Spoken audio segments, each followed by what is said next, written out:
안에는 왕 같은 제사장으로 하나님을 섬기자라는 제목으로 함께 은혜를 나누고자 합니다.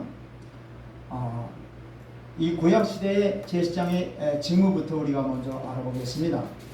오늘 이 신약시대에 사는 우리 성도들은 구약시대 제사장들의 직무를 바로 알므로 하나님을 옳게 섬길 수 있게 되는 것입니다. 그래서 구약시대 제사 의식 속에 그 정신은 바로 신약시대 예배 속에 그대로 묻혀 있는 겁니다. 그래서 구약의 제사장은 바로 제사의 직무를 수행했던 거예요. 이 제사의 직무는 바로 레위 지파 중에서 아론의 자손에게 준 하나님의 특별한 은총이었습니다. 그래서 제사장은 성전에서 봉사했으며 또 하나님 백성과 하나님 사이에 중보자로서 예배의 직무를 수행했던 겁니다. 그래서 구약의 제사장은 백성을 위해서 복을 빌고 또 여호와의 이름으로 축복하라고 하나님이 제사장에게 명령하셨어요. 볼까요? 민수기 6장 27절 말씀 보겠습니다. 제사장은 하나님이 명하시는 명대로 내 백성들을 축복하라 이렇게 말씀을 하셨습니다. 다 같이 시작. 그들은 이같이 내 이름으로 이스라엘 자손에게 축복할지니 내가 그들에게 복을 주리라. 아멘. 비록 제사장에 의해서 축복이 선포되지만은 진정한 축복을 주시는 수요자와 축복을 선포하시는 분은 바로 하나님이시라는 것을 우리에게 말씀하고 있습니다. 다만 제일 가까이서 하나님을 섬기는 제사장에게 이 하나님의 말씀이 이 하나님께서 주시는 축복을 선포하는 것뿐입니다. 그러면 하나님은 복을 내려주신다고 하는 약속이죠. 그래서 하나님만이 인간에게 복을 주실 수 있는 우리를 창조하신 창조주 하나님이 바로 복의 근원이심을 우리에게 가르쳐 주시는 겁니다. 할렐루야. 그래서 구약의 제사장은 백성에게 또한 율법을 가르치라는 일을 또 주셨어요. 율법의 아론의 자손에게 제사장의 직무를 수행하도록 하였는데 이 아론의 자손이 아주 많이 번성함에 따라서 제사장의 그 반열을 24반차로 이렇게 나눠가지고 제비 뽑아서 성소에서 하나님을 봉사하는 일을 하게 하시고 그 기간이 또 지나면은 집에 가서 뭘 해야 돼요? 이제 하나님의 백성들에게 하나님의 말씀을 가르치라고 이렇게 명하고 계세요. 그래서 이스라엘 백성들이 여호수아의 그 지도하에서 약속의 땅 가나안을 정복한 후에 지파별로 땅을 분배하는 사건이 여호수아서 14장부터 21장에 나와요. 그때 보면은 이 12지파 그 레위 지파 말고 11지파죠. 땅을 다 이렇게 분배를 한 다음에 레위 지파에게는 어떻게 돼요? 각 지파의 성읍을 따라서 성읍이 48개를 주셔요. 그래가지고 각 지파에 들어가서 그 성읍에 들어가서 뭘 하라는 거예요? 그들에게 하나님의 말씀을 가르치고 그들에게 하나님을 어떻게 섬겨야 하는 것을 또한 가르치라고 레위 지파들은 각 지파에 48개 성읍을 이렇게 나눠주신 거예요. 그래서 이 각 지파는 하나님의 말씀 가르치고 말씀을 통해서 어떻게 하나님을 섬겨야 되는 것을 자세하게 백성들에게 가르치라는 얘기예요. 또 6개의 그 도피성을 하나님이 이스라엘 땅에다가 주시죠. 그때 그 6개 지파도 6개 도피성도 누가 관리하라는 거예요? 레위 지파들이 그걸 관리하라는 거예요. 그건 뭘 의미하냐면 이 도피성이라는 것은 앞으로 오실 메시아를 갖다가 예표하고 있는 거죠. 그러니까 다시 말해서 가장 하나님 가까이서 하나님을 섬기라고 하는 그런 의미로 도피성 6개의 도피성도 레위 지파들이 관리하게끔 하나님이 주신 겁니다. 자, 그렇게 말씀으로 잘 가르치고 하나님 백성답게 살아갈 수 있도록 힘쓰는데 혹시 만약에 백성이 죄를 짓고 망각하게 되면은 그 제사장은 가슴을 치면서 그야말로 통곡하는 거예요. 그게 바로 히브리서 13장 17절에 나오고 있죠. 한번 볼까요? 히브리서 13장 17절. 백성들에게 하나님의 말씀을 잘 가르쳤는데 백성들이 혹시 하나님의 말씀대로 지키다가 잘못해서 그야말로 하나님께 징벌을 받을 때 누가 대신 징벌을 받는 것을 느끼느냐? 바로 가르친 레위 지파들이 그렇게 통곡하는 거다 이 말이에요. 그게 바로 히브리서 13장에서 이렇게 말씀하고 있어요. 시작. 너희를 인도하는 자들에게 순종하고 복종하라. 그들은 너희의 영혼을 위하여 경성하기를 자신들이 청산할 자인 것 같이 하느니라. 그들로 하여금 즐거움으로 이것을 하게 하고 근심으로 하게 하지 말라. 그렇지 않으면 너희에게 유익이 없느니라. 그러니까 하나님의 말씀으로 잘 가르치고 양육하는 그 일을 맡은 자들에게 뭘 하라는 거예요? 백성들이 순종하라는 얘기죠. 그 얘기예요. 그렇지 않으면 너에게 유익이 없다고 하는 얘기 말씀하는 겁니다. 자, 이것을 하게 하고 또 근심하게 하지 말라. 그렇지 않으면 너에게 유익이 없다. 그러니까 하나님 백성들은 하나님의 말씀을 가르치는 대로 잘 따라서 순종하라, 잘 배우라 이렇게 말씀하시는 거죠. 그래서 그래도 백성들이 말씀대로 잘 순종하지 못할 때에는 그 책임감이 누구에게 있다는 얘기예요? 가르치는 자에게 있다고 이렇게 말씀하시는 거예요. 그래서 이는 백성이 죄를 짓고 망할 때 자기가 그 값을 지불하고 계산하는 것처럼 책임감을 아주 철저하게 통감하라는 얘기예요. 그러니까 이 구약시대의 제사장들의 임무라는 것은 아주 상당히 막중한 겁니다.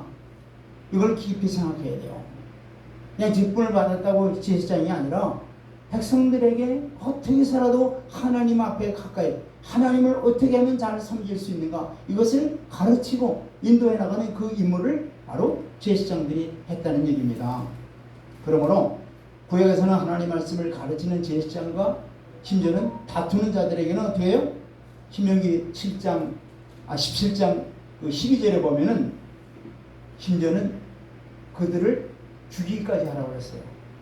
그건 무슨 말이냐면은 그만큼 하나님의 말씀을 옳게 배우고 옳게 해야 한다는 것을 이 신명기 바로 17장에서 말씀하시는 거예요. 그렇게 그만큼 하나님을 섬기려면은 정말로 하나님이 어떤 하나님인가 또 하나님이 우리에게 주시는 말씀이 무엇인가를 깊이 깨달으면서 그 말씀대로 순종하는 길 하나님이 원하신다 이 말이에요. 아멘. 그래서 말씀으로 지도하는 자들에게 순종하고 복종하는 자들이 되어서 더욱 하나님을 잘 섬기라는 뜻입니다.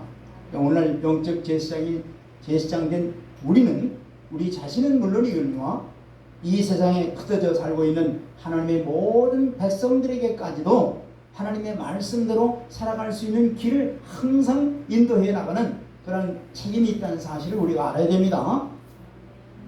이걸 알아야 돼요. 그런 사명을 확실히 여러분들 깨달아야 됩니다. 그래서 하나님 백성들은 오직 하나님 말씀대로 살아야만 하는 것이 하나님의 뜻임을 영적 제사장된 우리는 이걸 깨닫고 우리 모두가 함께 이 일에 힘을 기울이는 자들이 다 되어야 될 것입니다.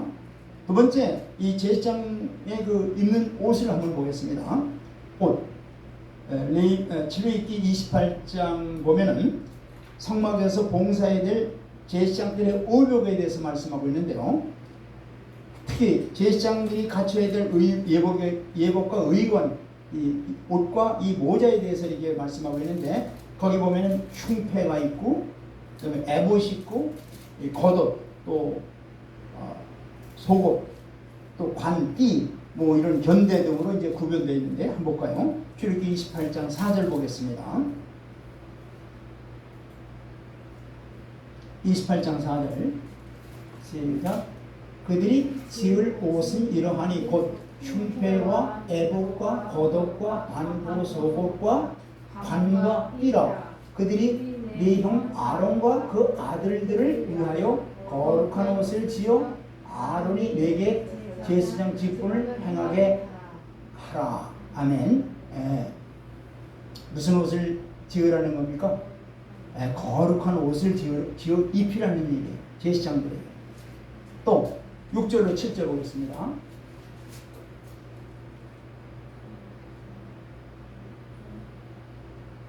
6절로 7절입니다. 시작.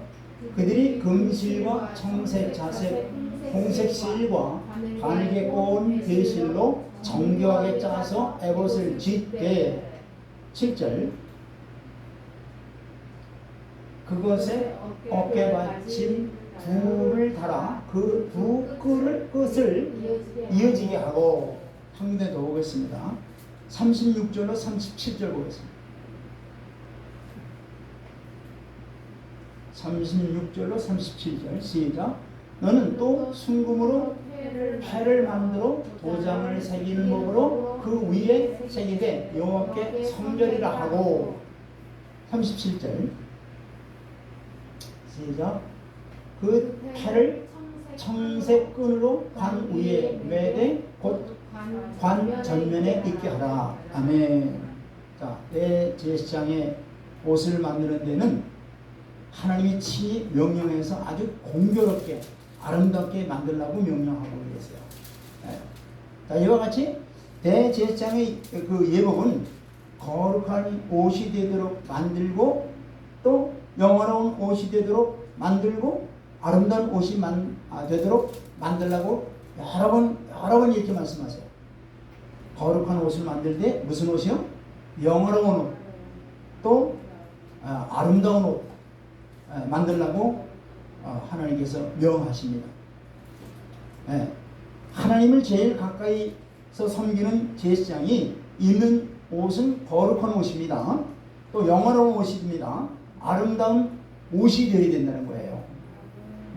이와 같이 거룩하고 영화롭고 아름다운 옷을 입게 한 것은 바로 첫째로 제사장 자신을 위해서 그렇게 하라는 거예요. 첫째는 제사장 자신을 위해서. 자, 제사장에게 하나님의 거룩한 사역을 담당하려면 먼저 자신이 거룩해야 하기 때문에 하나님은 거룩한 옷을 입혀주시는 겁니다. 아멘.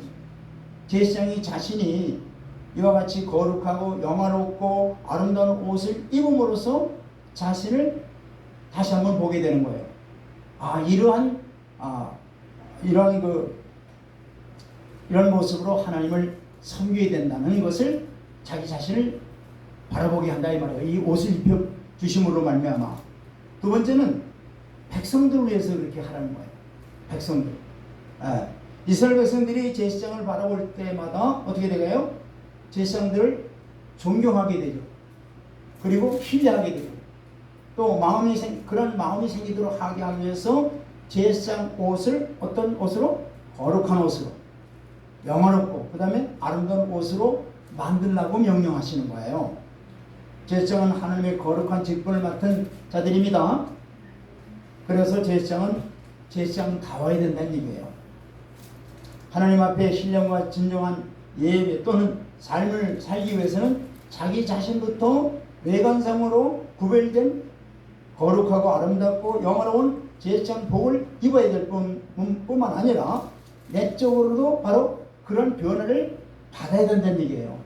옷만 그렇게 입는 것이 아니라 그 옷을 입으로 말미암아 내가 하나님을 가까이 섬기는 그런 제사장이라고 하는 것을 알면서 속 사람이 어떻게 돼요? 그렇게 바뀌어야 된다는 얘기야. 할렐루야. 그러기 때문에 옷을 이렇게 거룩한 옷에다가 아름답고 영화로운 옷을 지어 입히라고 말씀하시는 거예요. 자, 그렇다면 대제사장이 입는 예복과 그 의미를 좀 알아보겠습니다. 첫째, 속옷을 보겠어요. 제사장의 속옷은 어떤 것으로 만들라 그랬어요? 가는 배실로 짠 옷으로 입히라고 그랬죠. 가는 배실로 짠 옷이라고 그랬어요. 가는 배실로 짠. 자, 이 가는 배실이라고 하는 것은 성경에서 뭘 상징하느냐면은 성결을 의미하는 거예요. 가는 배실이라고 하는 건 하얀 색깔이에요. 이게 바로. 그러면서 성결을 의미하는 겁니다. 그래서 하나님의 종들이나 주의 백성들이 입는 옷은 다 성결한 옷을 입으라고 이렇게 성경은 말씀하고 있어요. 성결한 옷. 자, 죄로 인해서 무기력해지면 어떻게 돼요? 사탄의 조롱거리밖에 안 돼요. 그래서 제사장들은 성결이 바로 능력이 되어야 되는 거예요. 또 거룩한 삶이 하나님을 섬기고 있는 가장 기본이 되어야 되는 거예요. 아멘. 그러니까 거룩한 삶을 살아갈 때 그러한 제사장이 바로 하나님을 섬기고 있고 그런 하나님이라는 것을 바로 그걸 통해서, 즉 제사장들의 거룩한 삶을 통해서 하나님의 어떤 하나님인 것을 증거하게 된다 이 말이에요. 아멘. 자, 보세요. 시편 24편 3절 5절 말씀 보겠습니다. 그래서 우리가 하나님을 가까이 섬긴다는 게 그냥 직분만 제사장, 직분만 집사 이게 아니고 정말로 하나님이 우리에게 요구하시는 바가 뭐냐? 바로 이걸 말씀하시는 거예요. 24편 3절 시작. 여호와의 산에 오를 자가 누구며 그의 거룩한 곳에 살 자가 누구인가? 그러니까 하나님 앞에 가까이 지금 섬기는 걸 지금 말하는 거죠. 거룩한 산에 여호와의 산에 오를 자가 누구냐 이 말이에요. 어떤 자들이 오른다고 그랬어요? 4절 보세요. 4절 시작. 곧 손이 깨끗하며 마음이 청결하며 뜻을 허탄한 데 두지 아니하며 거짓 맹세하지 않은 자로다. 이게 바로 하나님 가까이서 섬기는 자들에게 원하시는 게 바로 이러한 성품을 가진 자들을 바로 하나님이 원하시는 거예요. 아멘. 어떤 자들이에요? 손이 아주 깨끗한 자들, 마음이 청결한 자들, 또 뜻을 허탄한 데 두지 않는 거예요. 뜻을 어디에 두는 거예요? 오직 하나님의 뜻만 이루어나가기 위한 하나님의 백성들, 이걸 말하는 거예요. 뜻을 허탄한 데 두지 아니하고 거짓 맹세하지 아니하는 자, 이런 자들을 하나님이 가까이서 섬기게끔 그렇게 하나님이 택하시는 거예요. 할렐루야. 자, 5절 보세요. 시작. 그는 여호와께 복을 받고 구원의 하나님께 의를 얻으리니. 아멘. 그런 자들이 바로 하나님께 복을 받고 또한 구원의 하나님께 의를 얻게 되는 것입니다. 자, 이런 자들이 바로 구약시대에 하나님의 성소에서 하나님을 섬기는 제사장들이 될 수 있었다는 얘기예요. 이와 같이 오늘날 우리 영적 제사장인 우리들도 이러한 자들을, 이렇게 된 자들을 하나님이 원하시는 거예요. 아멘. 그 다음에 에봇 받침 겉옷을 통해서 과연 무엇을 우리에게 원하시는가를 우리가 볼 수 있어요. 자, 에봇 받침 겉옷은 바로 에봇 겉옷 위에 입는 옷으로서 그 앞과 뒤에 늘어지게 하는, 어떻게 쉽게 보면은 행길치마 이렇게 보면 돼요. 행길치마. 그러나 좀 길죠. 발 밑에까지 이렇게 무릎까지 쭉 내려오는 그런 옷으로 이제 보시면 돼요. 이게 바로 에봇이에요. 근데 이 에봇은 바로 어떻게 만들었냐면은 금실과 청색과 자색과 홍색 실과 가늘게 꼰 배실로 공교히 짜서 만들라고 이렇게 말씀하세요. 자, 이 에봇이 얼마나 영화롭고 아름다운 것인가를 우리가 짐작할 수 있죠. 자, 이 금이라고 하는 것은 믿음의 상징입니다. 또 청색은 생명을 상징하는 거예요. 자색은 왕권을 상징하는 겁니다. 홍색은 피의 색깔이며 구원을 상징하는 거예요. 자, 제사장이 선포하는 그 메시지, 제사장이 옷 입은 그 자체가 바로 메시지예요. 전해주고 있는 그 메시지인데, 그 메시지는 바로 뭐에게 뭘 주시느냐, 어떤 메시지냐면은 믿음에 의한 생명이 있어야 되고, 그 다음에 왕적 구원이, 곧 십자가의 복음의 구원이 선포되어야 된다는 얘기예요. 아멘.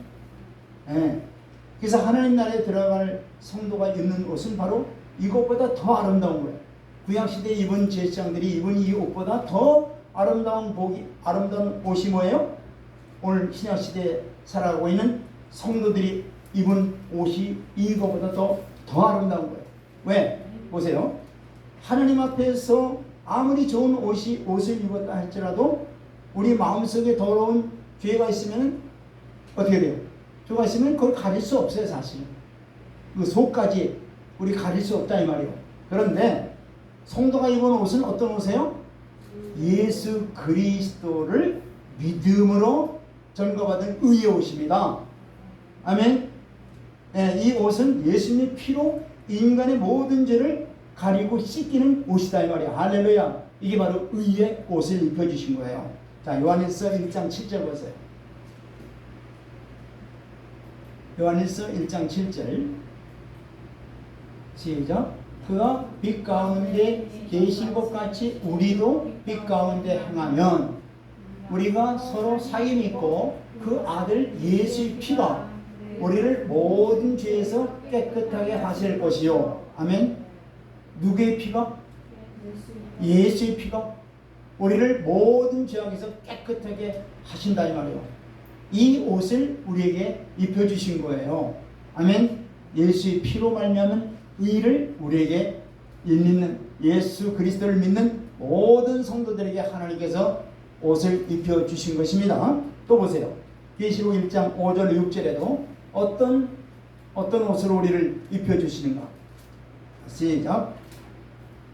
또 충성된 증인으로 죽은 자들 가운데에서 먼저 나시고 땅의 임금들의 머리가 되신 예수 그리스도로 말미암아 은혜와 평강이 너에게 있기를 원하노라. 우리를 사랑하사 그의 피로 우리 죄에서 우리를 해방하시고. 할렐루야.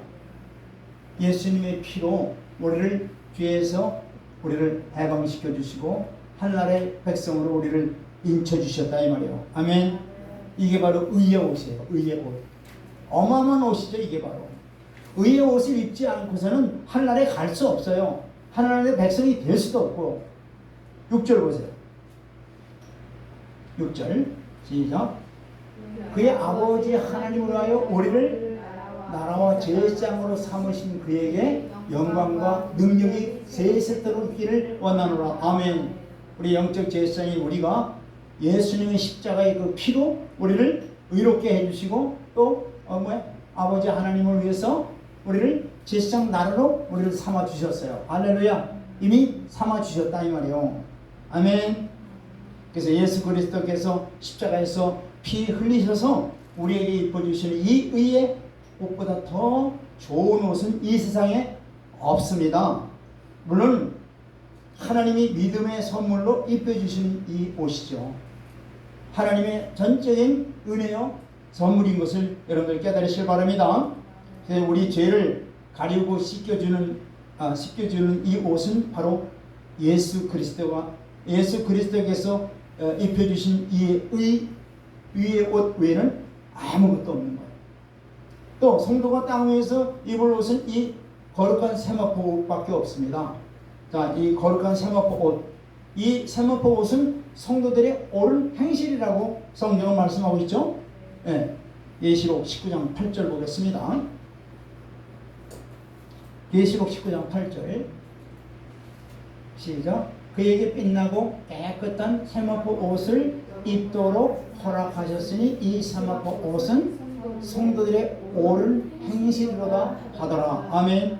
하나님이 이렇게 의의 옷을 세마포 옷을 입혀 주었다는 것은 바로 뭐냐? 그 입혀 주신 하나님의 우리의 하나님의 자녀답게 행하라는 거죠. 아멘. 행하라는 거예요. 그래서 뭐라고 말씀하세요?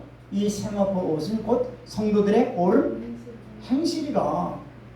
우리가 말로만 제사장 말로만 직분자가 아니고 그 직분을 주심은 바로 그 의의 옷을 입혀주심은 그렇게 살아라는 얘기예요. 아멘. 그럴 때 하나님의 영광을 드러내고 하나님의 뜻을 이루어드리는 복된 자녀들이 되는 것입니다. 그래서 구약의 제사장들에게 그런 옷을 입혀주시고 하는 이유가 뭐냐? 그렇게 살라는 얘기예요. 그것이 바로 메시지예요. 나처럼 살아라. 신약시대에 보면은 바울이 그러잖아요. 나를 본받는 자가 되라. 바로 그거잖아. 우리 또 마찬가지로 하나님 우리에게 의를 덧입혀 주셨으면은 그 의롭게 살아는 우리 성도들이 되라는 얘기야. 할렐루야. 그러므로 인해서 우리 자신들이 살아가면서 바로 살아있는 메시지를 선포하는 겁니다. 아멘. 또 흉패와 견대에 대해서 말씀을 보겠습니다. 흉패와 견대. 자, 흉패는 대제사장이 어디다가 흉패를 달죠? 가슴에, breast, 가슴. 예. 또 그리고 이 흉패는 각 줄에 3씩, 4줄씩 해가지고 12보석을 거기다 달죠. 12보석의 이름은 여러분들 굉장히 희귀한 보석들이 많은데, 첫째는 보석, 둘째는 황옥, 셋째는 녹주옥, 넷째는 성유옥, 다섯째는 남보석, 그 다음에 여섯 번째는 통만호, 일곱 번째는 호박, 또 여덟 번째는 백만호, 아홉 번째는 자수정, 열 번째는 녹보석, 그 다음에 11번째는 호만호, 12번째는 벽옥이었습니다. 근데 이 보석들이 얼마나 귀하고 아름다운지, 이 보석들이 현재까지도 이게 뭔 의미인지 기껏해야 한 3-4개밖에 몰라요. 아직까지 다 밝히지 않았습니다. 그런데 이 보석 하나하나가 뭘 상징하고 있어요? 이스라엘의 12지파를 상징하고 있다는 얘기예요. 또 이 어깨에 있는 호마노의 보석에는 양쪽 오른쪽 왼쪽에 어깨에 호마노를 다는데, 그 호마노 하나에 6지파의 이름을 새겨서 달라고 그랬죠. 양쪽에 다 달면은 역시 12지파의 이름을 다 이렇게 어깨에다가 메고 있다는 얘기죠. 자, 12지파는 택한 이스라엘 백성들이란 뜻이에요. 12지파라는 뜻이.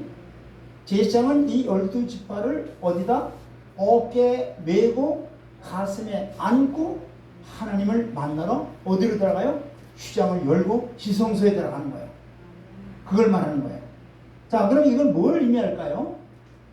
성경에서 어깨는 뭐예요? 능력과 힘을 상징하고 있죠. 또 가슴은 사랑과 자비를 말씀하고 있어요. 자, 이는 우리의 대제사장 되시는 예수 그리스도는 그의 피로 구속받은 성도 한 사람 한 사람의 이름을 가슴에 안고 우리의 무거운 짐을 대신 어깨에 메고 뵌 주님이 바로 우리를 사랑과 자비로 돌보시고 하나님 앞에 아뢰고 어떻게 돼요? 간구한다는 얘기예요. 할렐루야. 자, 이사야 40장 11절 이것을 이사야는 이렇게 잘 표현하고 있습니다. 이사야 40장 11절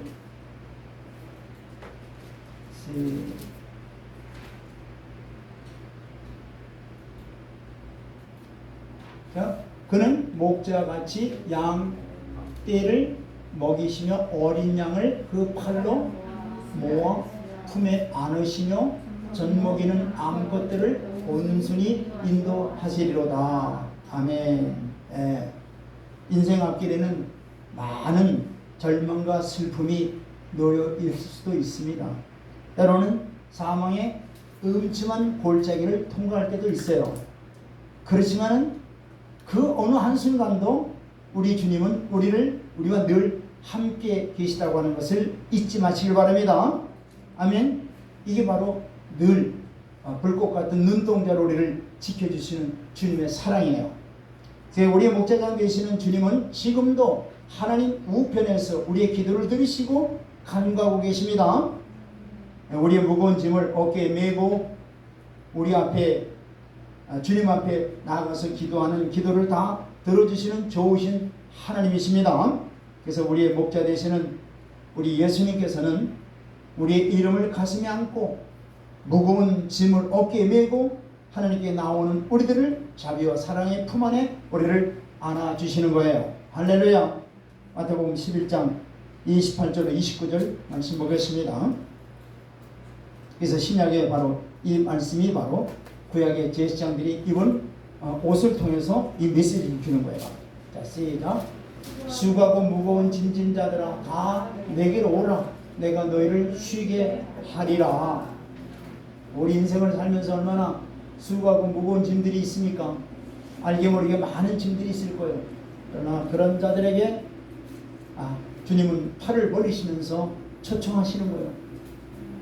너무나 수고한다 하면서 내 품에 안기라 하면서 우리를 초청하시는 거예요. 이럴 때 우리는 초청에 얼른 순종해야 됩니다. 아멘. 29절 시작. 나는 마음이 오냐고 겸손하니 나의 멍에를 밀고 내게 배우라. 그러면은 너희 마음이 쉼을 얻으리니. 아멘. 여러분들 무거운 짐들 갖고 있습니까? 주께서 초청하시는 이 말씀에 순종해서 주님 품 안에 앉으시기 바랍니다. 무거운 짐들을 주님 앞에 내어놓으시기 바랍니다. 주님은 우리의 무거운 짐들을 이제 받으시고 우리에게 가벼운 것으로 우리에게 응답해 주시고 기쁨으로 우리에게 응답해 주시리라 믿습니다. 그 다음에 이 판결 흉패 안에는 무엇이 들어있죠? 우림과 둔빔이라고 하는 주사위 비슷한 거죠. 그것이 들어있어요. 자, 이 흉패의 이름을 그래서 판결 흉패라고 불러요. 자, 그럼 왜 그럴까? 보세요. 출애굽기 28장 15절. 출애굽기 28장 15절입니다.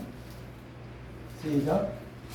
너는 판결 흉패를 해보자 하는 방법으로 금실과 청색, 자색실, 홍실과 가늘게 꼬은 배실로 정교하게 짜서 만들되. 아멘.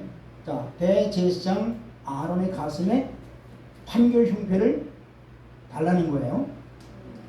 이는 대제사장 대신 예수 그리스도는 세상의 의와 공평으로 판단하시며 성도들에게 의와 공평으로 대하신다는 뜻이에요. 항상 뭐예요? 공평과 뭐예요? 의와 공평으로 항상 다스리시는 하나님이신 것을 우리 알아야 돼요. 아멘. 자, 이스라엘 백성들의 판결을 위한 도구가 바로 우림과 둔빔이에요. 자, 우림과 둔빔이 판결 흉패 안에 있었고 판결 흉패가 제사장이 입는 에봇 안에 들어가 있는 거예요. 자, 우림과 둔빔은 이스라엘의 중대 사항을 결정할 때 바로 이것을 가지고 이렇게 뽑는 거예요. 뽑으면은 이제 거기서 이제 하나님께서 응답을 주시죠. 자, 30절 더 볼까요? 28장 30절. 시작. 너는 우림과 둔빔을 판결 흉패 안에 넣어 아론이 여호와 앞에 들어갈 때에 그의 가슴에 붙이게 하라. 아론은 여호와 앞에서 이스라엘 자손의 흉패를 항상 그의 가슴에 붙일지니라. 자, 그러면 이걸 가지고 뭘 하는가 보세요. 27장 민수기 27장 21절 보겠습니다. 하나님의 뜻을 묻는 겁니다. 한마디로 하나님의 뜻. 자, 시작. 그는 제사장 엘르아살 앞에 설 것이요 엘르아살은 그를 위하여 우림의 판결로서 여호와 앞에 물을 것이며 그와 온 이스라엘 자손 곧 온 회중은 엘르아살의 말을 따라 나아가며 들어올 것이니라. 그러니까 하나님 어떻게 해야 될까요? 그럴 때 하나님께 물을 때 하나님께서는 우림과 둔빔으로 구약시대에 이렇게 응답을 해주셨다는 얘기예요. 오늘 이 시대도 마찬가지죠. 오늘 이 시대에 우리 하나님 앞에 기도하는 거야. 다시 말해서 하나님의 뜻을 묻는 기도를 하는 거예요. 그럴 때 하나님께서 응답을 하나님의 뜻대로 해주시려 믿습니다. 그래서 우림과 둔빔이 어떻게 판결하고 어떻게 일러준지는 정확히 우리가 알 수 없어요. 그러나 그 이름을 봐서는 그 판결이 정확하다는 걸 알 수 있는데, 우림이란 뜻이 뭐냐면은 강한 빛이라는 뜻이에요. 그리고 둔빔이라는 뜻은 뭐냐면은 진리라는 뜻이에요. 그러니까 진리 빛으로 강하게 그 문제를 어떻게 돼요? 다 비춰 보여주신다는 얘기예요. 정확하게 하나님이 판결해 주신다는 얘기입니다. 아멘. 자, 이것은 바로 예수 그리스도의 판결은 가장 공명하고 완전하여 아무도 그것을 부결할 수 없는 거예요. 누구의 판결이? 예수 그리스도의 판결은 가장 공명하다고요. 가장 완전한 거예요. 자, 우리는 지금 예수 그리스도의 가슴 안에 앉아 있습니다. 여러분 믿습니까? 우리가 예수 그리스도 가슴 안에 우리가 지금 들어가 있는 거예요. 예. 예수 그리스도는 우리를 그의 가슴에 안고 의롭다 우리를 판결해 주시는 겁니다. 예수 그리스도는 그의 피로 구속함을 받은 백성들을 의롭다고 우리에게 칭해 주시는 거야. 할렐루야. 그의 의로운 판결에 사탄은 아무런 말도 못하는 거야. 오직 예수 그리스도가 너는 의롭다 우리를 판결해 주심으로 말미암아 마귀는 절대 거기에 개입을 절대 할 수가 없어요. 보세요. 로마서 8장 34절 보세요. 그렇기 때문에 우리는 담대할 수 있는 거예요. 로마서 8장 34절 보겠습니다. 시작. 누가 정죄하리요? 죽으실 뿐 아니라 다시 살아나신 이는 그리스도 예수시니 그는 하나님 우편에 계신 자요 우리를 위하여 간구하시는 자시니라. 아멘. 지금 하나님 우편에 앉아 계셔서 우리의 기도를 들으시고 간구하시는 분이에요. 그런데 거기만 계신 분이 아니라 또한 우리 안에 와 계시는 거예요. 믿습니까? 놀랍죠. 하나님 우편에만 지금 앉아 계시고 우리의 간구와 기도를 들으시고 간구하시는 분이 아니라 우리 안에 와 계시다니까요. 믿습니까? 보세요. 고린도후서 13장 5절에 분명히 말씀하고 있죠. 고린도후서 13장 5절입니다. 시작. 너희는 믿음 안에 있는가 너희 자신을 시험하고 너희 자신을 확증하라. 예수 그리스도께서 너희 안에 계신 줄을 너희가 스스로 알지 못하느냐. 그렇지 않으면 너희는 버림받은 자니라. 저 여러분들 심령 가운데 살아계신 주님이 와 계시는 걸 믿습니까? 뭘로 와 계세요? 성령님과 말씀으로 와 계시는 거예요. 할렐루야. 그거를 깨닫지 못하고 믿지 않고 알지 못하는 자는 버림받은 자와 같다는 얘기예요. 즉 거듭나지 않은 자와 같다는 얘기예요. 아멘. 그러니까 얼마나 우리는 담대하게 세상에 있는 이보다 우리 안에 있는 자가 더 크다고 분명히 말씀하고 있잖아요. 그분이 우리를 의롭다称하시고 그분이 우리를 판결하시는데 누가 우리를 정죄할 수 있겠느냐는 얘기입니다. 아멘.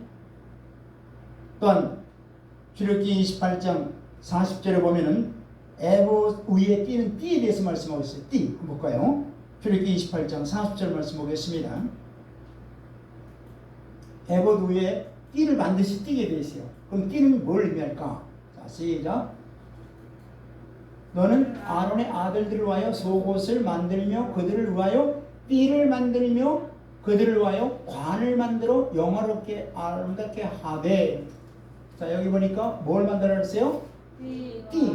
물론 관도 만들어야 되고, 근데 띠를 보겠습니다. 띠. 자, 띠는 무엇을 성경에서 말씀하고 있는 걸까요? 띠. 띠는 바로 수고와 봉사를 의미하는 겁니다. 수고와 봉사. 요한복음 13장에 보면은 예수님이 세상을 떠날 날이 얼마 안 되어 가지고 제자들에게 뭘 시키시죠? 발을 씻길 때 예수님이 허리에다 뭘 차세요? 수건과 띠를 이게 차시고 제자들의 발을 씻기는 모습을 볼 수 있죠. 그건 뭘 띠는 바로 뭐예요? 봉사하는 그 봉사를 의미하는 거예요. 수고하는 수고를 의미하는 겁니다. 제단에서 일하는 자는 수고와 봉사의 띠를 반드시 띄어야 된다는 얘기예요. 그래서 여호와를 위한 봉사자로 부름받은 공의와 성실로 바로 행해야 되는 것입니다. 두 번째는 주님의 명령만을 위해서 기다리는 것이 바로 띠를 의미해요. 주님이 이거 해라 저거 해라 그 명령이 내릴 때까지 뭐예요? 준비하라는 얘기예요.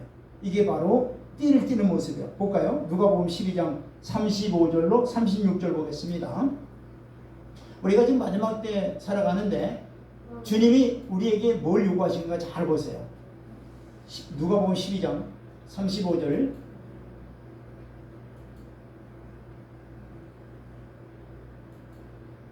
시작. 허리에 띠를 띠고 등불을 켜고 서 있으라.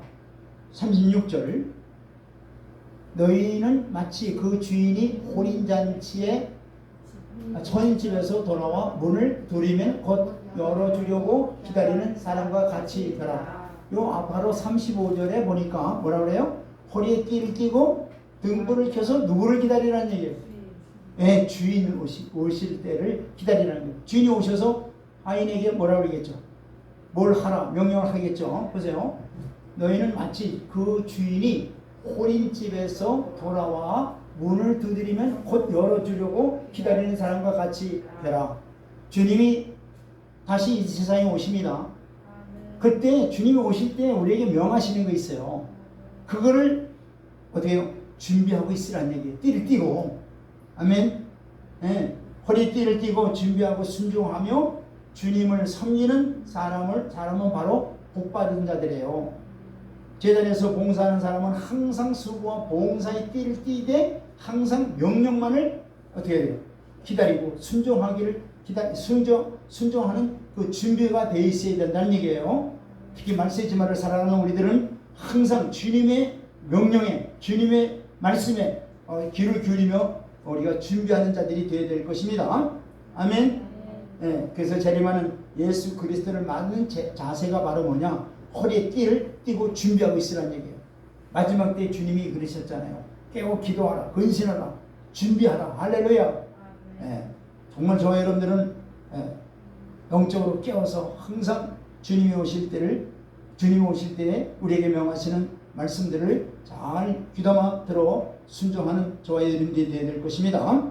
그 다음에 마지막으로 애봇 받침 겉옷에 달린 뭐가 달렸다 그랬어요? 금방울과 석류방울을 달아놓으라 그랬어요. 금방울과 석류방울, 아주 귀한 말씀인데 이게 무슨 말이냐면은 이 대제사장이 있는 겉옷 가장서에다 이 두 방울을 달아놓게 돼 있어요. 보세요. 28장 34절로 35절 말씀 보겠습니다. 34절로 35절 시작. 그 곧 가장 자리에 돌아가며 한 금방울 한 석류 한 금방울 한 석류가 있게 하라. 그러니까 이 교대로 자꾸 그죠? 두 개를 교대로 해서 이렇게 에봇 그 맨 밑에다가 이렇게 쭉 이렇게 달아놓으라는 얘기죠. 그러면 어떡해요? 그 안에서 제사장이 움직일 때마다 소리 날까 안 날까요? 소리 안 나면 어떻다는 얘기예요? 죽은 거와 같은 거예요. 죽었어요. 그러니까 반드시 움직일 때마다 소리가 나게 돼 있어요. 이 석류는 뭔 뜻이냐면은 이 피곤한 자들이 석류를 먹으면요 아주 약이 된다고 합니다. 또한 이 석류 속에는 알이 굉장히 많죠. 그래서 615개라고 하는 이스라엘의 율법의 가지수가 613이죠. 그와 같이 율법을 이렇게 말씀을 상징한다고 이렇게 하기도 하고, 또 한 가지는 치료자가 되고 약이 된다 이 말이에요. 향이 되고 그런 의미로 석류를 이렇게 다는 것 같아요. 그 다음에 방울을 이제 은방울이죠? 금방울이죠? 금방울을 다는데 금방울이 바로 소리가 나죠. 딸랑딸랑. 그러니까 둘이 어떻게 돼요? 부딪히면은 딸랑딸랑 소리가 나게 돼 있어요. 그 얘기는 복음의 소리를 외치라는 뜻이에요. 복음의 소리를 외치라는 얘기예요. 그러니까 제사장이 복음의 소리를 외치지 않고 가만히 있으면 어떻게 해요? 죽은 뭐예요? 겉과 같고 뭐예요? 입이 없는 뭐예요? 버무리와 같은 거예요.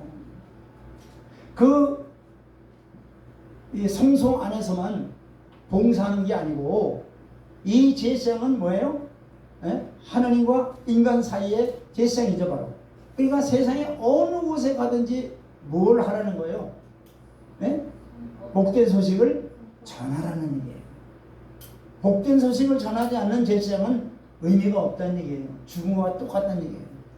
그래서 로마서 10장 15절에 보니까 아름다운 좋은 소식을 전하는 자들의 발이요. 제사장이 걸어갈 때마다 그 방울 소리가 들려야 되는 거예요.